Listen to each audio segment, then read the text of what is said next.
We did the 11 o'clock Payette parade. We did the 1 o'clock Fruitland parade and the 3 o'clock New Plymouth parade. And got to hand these out, and nobody rejected them. Of course, they didn't always know what they were getting when I handed it to them, but nobody ran me down and gave it back. I didn't see anybody tearing them up either. No, I think they were pretty happy. Okay.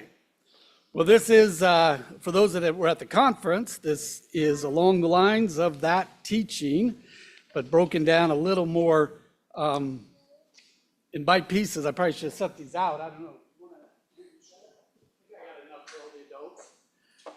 That handout is just kind of like a fill in the blank of key dates, people, and things like that I'm going to talk about. You may want to take more notes than that. It's got plenty of space, so you could take notes on other paper. The way I have my talks laid out, which will be the first, third, and final session, I guess, are introducing the history right up to the Declaration of Independence today. Tomorrow at this time, doing the key phrases in the Declaration of Independence and relating them to biblical principles. And we'll probably have to wrap that up on Friday with a closing of looking at the actual signing of the Declaration and some of the things that were said at that time.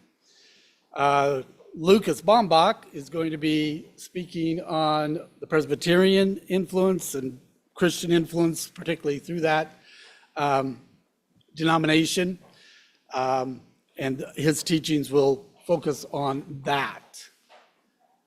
Hopefully you'll be able to read what's on there. I'll try to read many of the things that appear, if it's a quote, but you can follow along that way as well.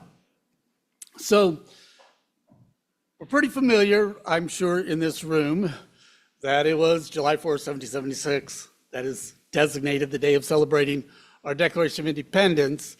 If we back up a little bit, the Continental Congress, the Second Continental Congress that met on May 10th of 1775, and when they met, talk about the independence was a growing thing. It had been growing since the tensions that had been building since the mid-18th century, particularly moving into the 60s and 70s prior to that. That was the Second Continental Congress. We're going to deal with that here in a moment. So there's got to be a First Continental Congress, right?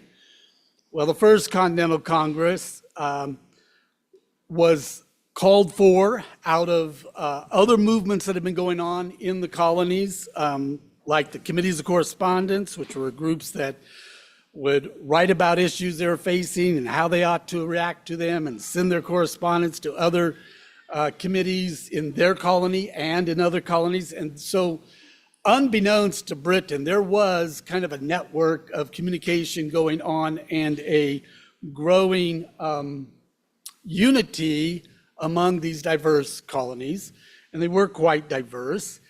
And there, through that and other means, the legislatures of the colonies called for a First Continental Congress, of which 12 of the 13 colonies sent delegates, and that was in 1774. They assembled in September of 1774, and the reason that they assembled was primarily because of what was called the coercive acts, or what Americans like to have called it, intolerable acts. And those were acts of Britain, the Parliament, upon particularly Boston, in reaction to the Boston Tea Party. And they were out to punish Boston for their having a tea party, breaking the tea, I guess chest that held the tea and dumping it into the harbor in a protest of it and a protest of the tax that was up on it. But the intolerable acts were such that they were laying siege by enactment upon Boston, and they were closing the harbor, keeping imports from coming in. It's kind of like, you're going to have to live on what you got for a while here. They actually revoked the charter of Massachusetts Bay Colony, and they even did things like pass legislation that said people in the colonies being charged with crimes, it would be permissible to take their trial to England. That wasn't sitting real well with the colonists. So the forming of the Continental Congress, which is hard to read what's up there. There's 3 points up there that I'm going to be bringing out of what was critical about having a Continental Congress. It was critical to have a Continental Congress because for the colonies then, it gave them a legitimacy in their response to these acts. They were responding out of the position of a government, not individual rebellions or something like this, mob actions. So there was a legitimacy to resisting the British government and their acts. These were duly elected representatives for the government of the colonies here in the Continental Congress, and it gave them a means to speak as one voice. That's what that one right there is, speak with one voice. I mean, you got this colony complaining about something and this colony not even know what's going on and so forth. There could be, confusion in what did the American colonists stand for. So through this, it gave them a means to speak with one voice. They were able to act in a coordinated fashion. And so this is coordinated actions and then legitimate government interposition. Not only would they have legitimate acts in response, they were able to interpose themselves. And this is a critical resistance idea that actually comes out of the scriptures and was articulated through biblical thought even in the Reformational time period, and was understood by the colonists that through appropriate elected government officials, you could have a buffer set between you and a ruler that was tyrannical and abusive. And so this gave them that means to have an interposition between them and this growing tyrannical arm of Parliament, and soon even the king himself. So the First Continental Congress served from September 5th, 1774 to October 26th. So just a month and a half is all that they served, but they were called for a particular purpose, and that was to respond to these coercive acts. And one of the things they did was to endorse what was called the Suffolk Resolves, Suffolk, the Suffolk, I don't know how you pronounce it, Resolves. And that was from Suffolk County in Massachusetts. And they had actually said, we resolve that the citizens, at least of our county, should refuse to import British goods, okay? If they're gonna blockade us and we can't import what we want, we're just not gonna import British goods at all. If they're stopping Boston is what they were doing. And so they were standing with Boston by this, and the First Continental Congress was saying, we approve of that. And they also approved of the call to raise a militia. So the county was saying, let's get our militia going here, and they were favorable to that. So they basically say we agree with that, but they're gonna go beyond that. One of the most important acts then was called the Continental Association. Continental Association. And that was a plan to implement a basically colonies-wide boycott of British imports. And they put down October 20th as their starting date for that. And October 20th of 1774 was to be a colonies-wide boycott of British imports. And they also had put September of the next year, so if things don't resolve, to ban exports to Britain. So they're trying to build economic pressure against the British. Now, one of the reasons Britain had reason they needed to tax the colonists was because of the French and Indian War that had been expensive for England, and so they figured the colonists ought to help pay for that. And so they were wanting funds coming in for that reason, but they were also kind of putting the screws on the colonists to keep them more in line. Well, the colonists, it starts out as an economic kind of a battle, which a lot of these kind of things do. Thirdly, associated with the Continental Association was a declaration of rights and grievances. I ought to just read it off here. Declaration of Rights and Grievances. And that declared that they had English liberties, that the foundation of English liberty and of all free government is a right in the people to participate in legislative council. So they're saying, look, if we're not represented in council, that's wrong. A right of the people as Englishmen, as under any free government, is to participate in their legislative council. It went on to proclaim that the colonists were entitled to all rights of Englishmen. It said they denied Parliament's right to tax them.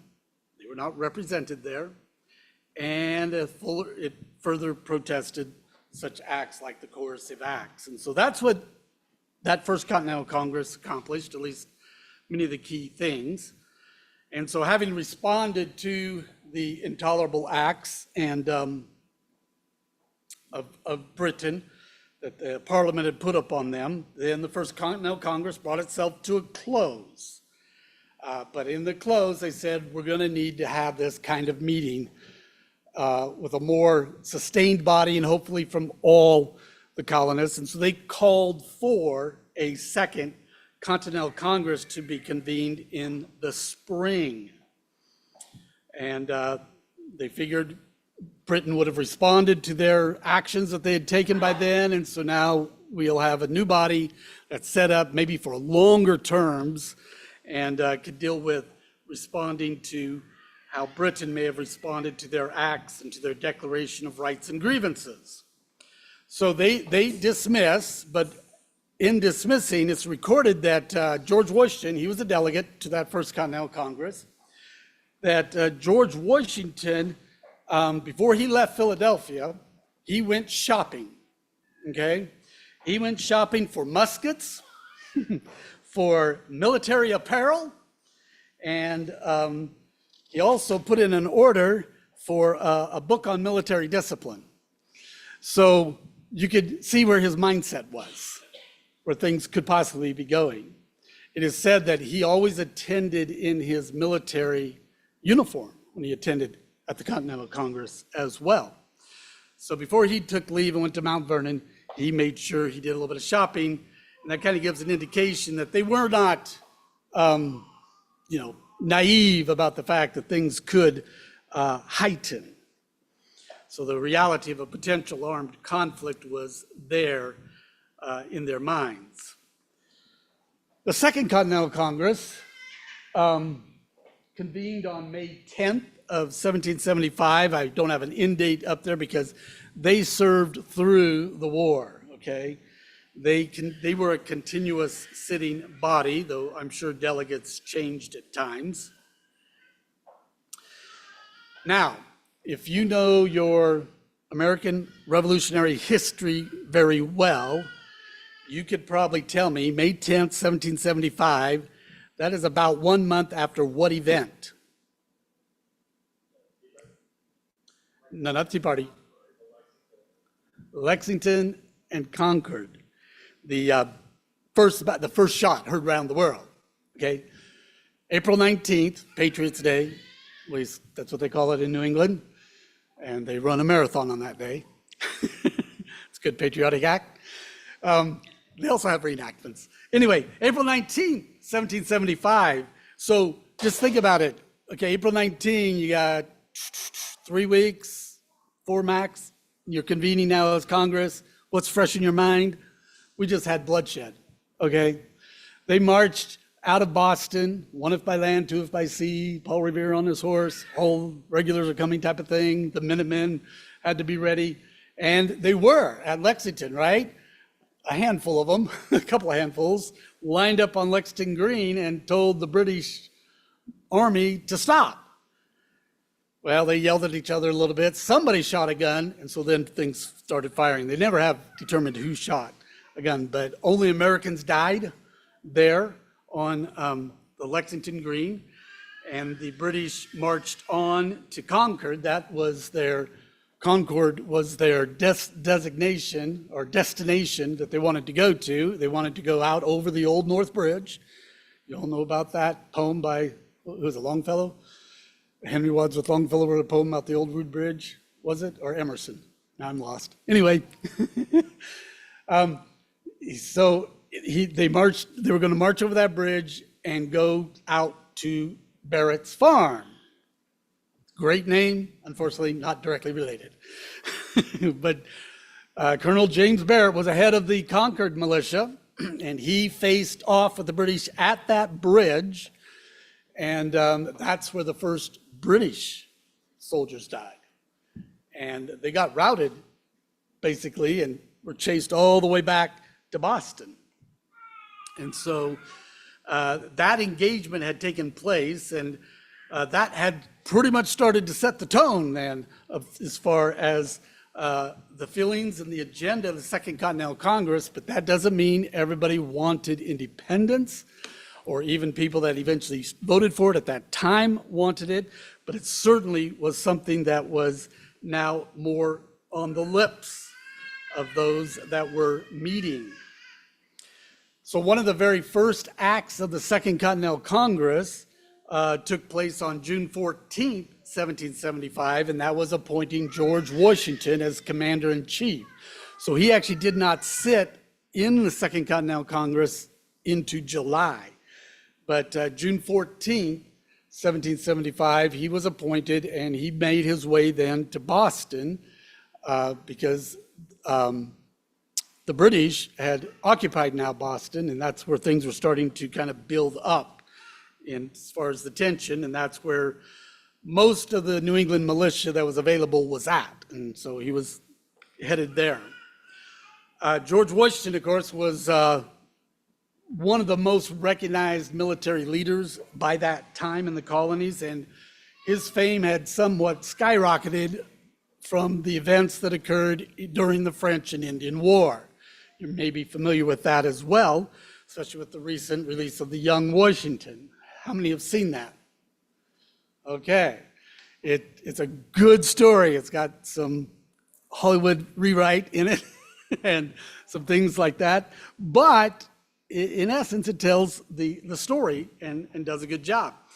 And in 1755, as a 23-year-old and an officer of the Virginia militia, he joined with Braddock, General Braddock of the British, who had a huge military force, to go out to basically defeat the French, who had set up a Fort Duquesne, which is today's Pittsburgh, Pennsylvania. That's where they were headed, just if you want to kind of get it in your brain. And it was during that march, by the way, I say a huge military, of course, they didn't have wide paths to march, and it is true, they had to cut trees and things like that. But one of the teachings I listened to said his military force stretched for 4 miles. Okay, you don't quite get that sense in the movie, although it was big, but wow, as they marched, they were 4 miles long, okay? And it is true, George Washington talked to Braddock about the fact that just marching in this straight line into the woods out in that area was not a good idea. because they were not only facing the French, but they were facing the Indians, and Indians do not fight like, gentlemen in Europe. Okay, they tend to be sneaky and sneak up on you. But Braddock would not listen, and he marched right into an ambush, of which was a slaughter upon his men and then chaos and so forth. But the Indians themselves, the head chief of the tribe, had said, designate the ones on the horses, shoot the men on the horses. They knew they were the officers. If they could kill the officers, then chaos would ensue and it'd be a rout. And they started shooting down the officers. Okay, George Washington was an officer. George Washington was on a horse. All right, and during the course of the battle, every officer of higher rank than George Washington was getting knocked off, and finally Braddock was killed. Washington was the ranking officer, not even commissioned by British as an officer, but the only one left. And so he took charge and basically did an organized retreat that saved many, many men. But in the course of it all, he had 2 horses shot out from under him. They only showed 1 horse getting shot out from under him in the movie. And he had 4 bullet holes in his jacket.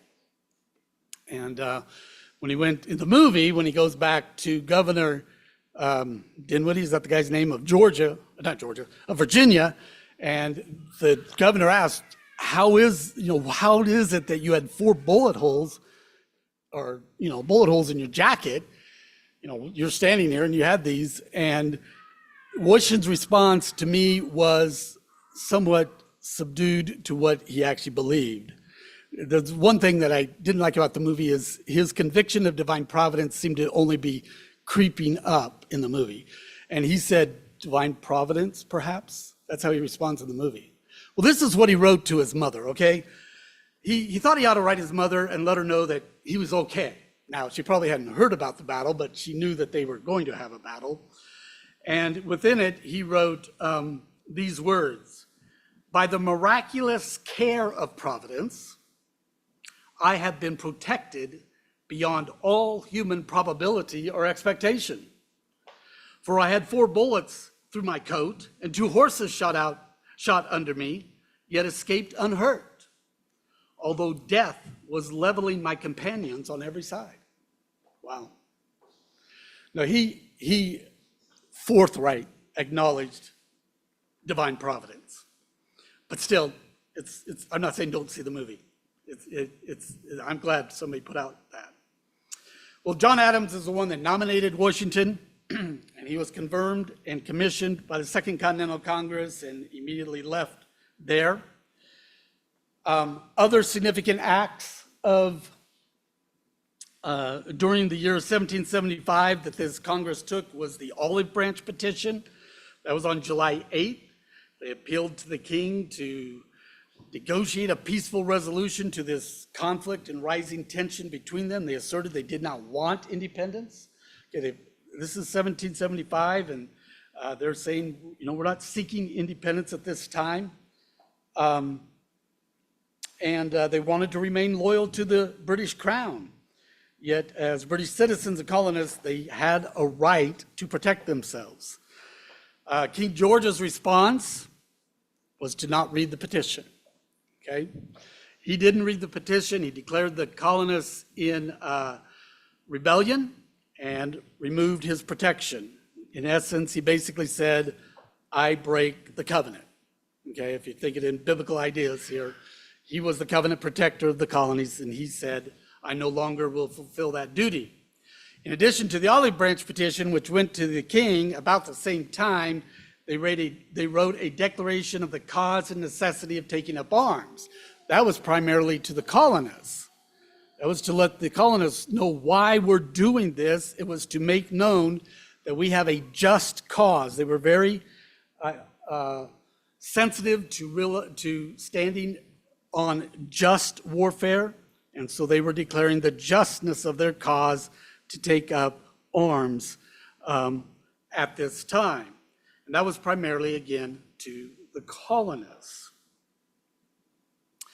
One of the things to to think about is this is 1775. We're not to July 1776. This is a year before, and they're petitioning for peace with the king, to stay with the king. They're saying we'll defend ourselves, but we're not doing this to get our independence. It's going to be a full year of tensions and conflicts like this before they declare independence. And Jefferson touched on that, what you might call the Christian character of prudence and patience in the Declaration. He even said, prudence indeed will dictate governments long established should not be changed for light and transient causes. And he ends that section with talking about how they've endured such things, probably longer than most, but such has been the patient sufferance of our colonies. And, that's a little insight into some of the biblical principles and character that are in the Declaration. When it did come to the voting on the independence, which we'll get to here, there were those that opposed it. You learned about that at the conference. John Dickinson in particular was one who opposed. But you might not know and find it interesting that John Dickinson, along with Thomas Jefferson, penned the Declaration of the Cause and Necessity of Taking Up Arms. Dickinson and Jefferson were the two primary authors of that. And John Dickinson, which may not surprise you, was the author of the Olive Branch Petition. And he was the one that's saying we got to appeal one more time. But Dickinson was a highly recognized individual, skilled in his writing, okay? But you will not find him on the Committee of Five, coming up here shortly. So, Richard Henry Lee, that's this guy right here, he's the one that introduces the resolution for independence. That was June 7th of 1776. That is almost exactly 1 year after Washington is chosen to be commander-in-chief of the military. So he knows it's to protect the colonies and kind of just hold off the British while we try to figure out a way to resolve this with England. And it was a year later that Henry Lee entered his resolution, which had these words, that these united colonies are and of right ought to be free and independent states, that they are absolved from all allegiance to the British crown, and that all political connection between them and the state of Great Britain is and ought to be totally dissolved. It also had a couple of other assertions within it, but that's the key thing on the Declaration. Well, that obviously set in motion discussions and potential vote coming up because there was a possibility of voting for independence. On June 11th, 4 days later, they appoint the Committee of Five. The Committee of Five being Thomas Jefferson, John Adams, Benjamin Franklin, Roger Sherman, and Robert Livingston. Thomas Jefferson, of course, we know is there. He's the primary one who drafts the first draft of the Declaration of Independence. John Adams and Benjamin Franklin, well-known delegates. There you've got a Virginian, you've got somebody from Massachusetts, somebody from Pennsylvania. Roger Sherman was from Connecticut, and Robert Livingston, wish I could remember where he's from. Possibly New York. Anyway, but they're from a number of colonies, and they've been chosen. You do not read John Dickinson. Okay, so from June 11th to June 28th, 17 days, Jefferson creates the draft. It's not like the committee's meeting together and going over things. They say, Thomas, you go write this. And he holed up in a hotel and he works on it for 17 days. From the 28th to the 30th, the committee goes over Jefferson's draft and does revise some things. I think in the future it'd be a good study to look at what Jefferson wrote and what the committee revised. For example, we hold these truths to be self-evident. Jefferson wrote, we hold these truths to be sacred and undeniable. Interesting turn there. and a few other things, but we don't have time to go over that. So after that, then they present the declaration to the body of delegates. By the way, one of the reasons they delayed it was because the delegates back then primarily functioned under the representative principle that you vote the wishes of your constituency, as well as if they were to have freedom to vote, you only vote on what you've been given the power to vote on. So a lot of the delegates wanted to know, what did the legislature think? Do we want to vote for independence? Others were thinking, do I even have the power to vote on this? And so they needed to go back and talk to the delegates. The other representative principle that probably some of us adhere to more is, you've been entrusted with a charge, vote your conscience and do right. Okay, so there's kind of, do you see the difference between you've been voted and entrusted with this, do the job, and you've been voted in this, now let me tell you what you ought to do. Okay, you kind of, representatives kind of play both roles, but one was a little more predominant at the time. And so on July 1st, they vote on Lee's resolution. They vote on Lee's resolution.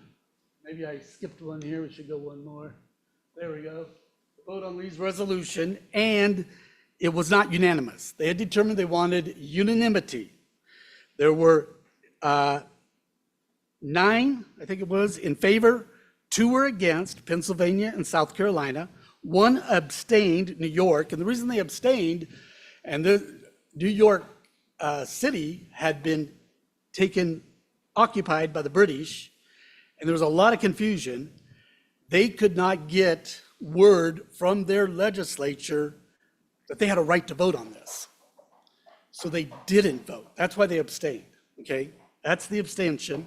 And Delaware was a deadlock, okay? So they decided, and it was actually South Carolina that said, maybe if we take a 24-hour break here, we can resolve this. And after 24 hours, they do pass it with the 1 abstention. South Carolina votes for it. One historian said, possibly because they had gotten word that British ships were showing up on the coast of Charleston. Okay. Pennsylvania, John Dickinson. Remember how John Eismo stormed out? What it was is he didn't show up July 2nd. He knew that independence was what was desired as the whole, and he decided, I can't vote for it, but I'm not going to stand in the way.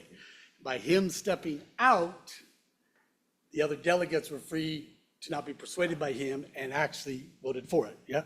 You know if that was because that was his conviction, because he didn't have the permission of the representative? No, he had permission to vote. Pennsylvania had permission to vote. That was what they wanted. They had permission to vote.